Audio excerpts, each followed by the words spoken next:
Bénissons le Seigneur. Vous ne pouvez pas servir deux maîtres à la fois. Vous ne pouvez pas servir à la fois Dieu et l'argent. Luc 16, 13. Alors,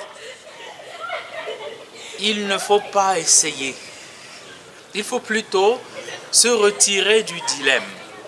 Et le dilemme n'est pas seulement avec l'argent, mais il est avec toutes nos possessions, avec même notre temps. À qui reconnaissons-nous que nous appartenons? Alors, il y a cette jeune fille, la Vierge Marie de Nazareth, qui a son projet de mariage, son projet de vie. Et lorsque l'ange lui dit qu'elle est choisie pour être la mère du Sauveur, « Je suis la servante du Seigneur, qu'il me soit fait selon ta parole. » Et toute sa vie prend un cours nouveau, jusqu'à l'exil en Égypte, jusqu'à voir son fils crucifié devant elle.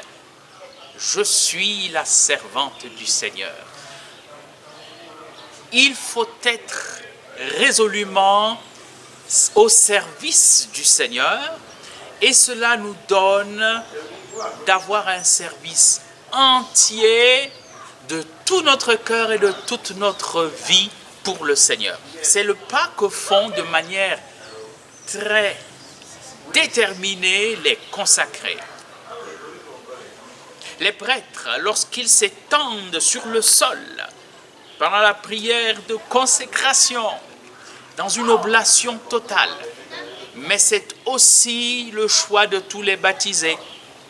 Lorsqu'ils disent « Je rejette Satan pour suivre le Christ et je crois en Dieu, Père, Fils et Saint-Esprit », que la vocation des baptisés, la vocation à la sainteté qui est la nôtre, soit le ferment d'une parfaite oblation à Dieu, à l'image de la Vierge Sainte, la plus grande de tous les saints. Appartenons résolument au Christ, notre Seigneur. Bénissons le Seigneur.